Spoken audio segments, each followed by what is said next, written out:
大家讲一句台语有意思。大家一句的观众朋友，大家好，我是李医师。足久无见面啊，大家过了好无？今年过年迄阵啊，拄好咧流行感冒加肺炎。不过，咱要安怎知影家己敢有破病？去医生看的时阵，医生会问你讲倒位无爽快，也就是问你有啥物症头。咱今仔日要讲的词就是症头。症头汉字写做症头，罗马字写做子引颈，讨熬头，颈第三条，头第五条。人食五谷，加减拢会破病，破病的病症，咱叫做症头。咱人的颔龟线若肿起来，这款症头叫做大颔龟。大颔龟的时，遮挖颔棍仔的所在会肿肿。咱嘛讲大颔龟这种症头叫做颈颔。后来，咱若咧讲人讲话伤寒、乌白讲，也是咧讲一件代志真歹收煞，咱拢会用颈颔来形容。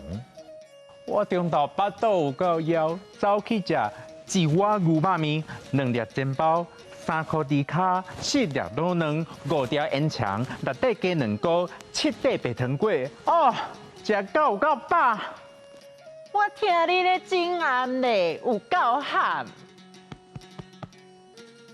还有一款症头叫做干咳，是因为淋巴腺发炎肿起来，叫做干咳。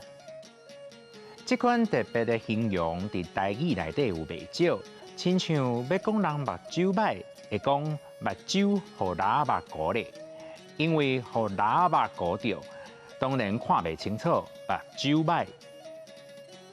关节炎会讲骨内一支针，因为关节炎疼起来，骨头内底亲像针在位，同款。症头、颔龟线、大颔龟、颈颔、干咳、目睭互拉目糊咧，骨内一支针。落尾甲大家提醒，咱若破病，就爱去互医生看，唔是去看医生哦。若是医生有像我这缘投，嘛是会当去看医生啊。今仔日咱的大讲一句就讲到这，多谢观众朋友的收看，咱后摆再会。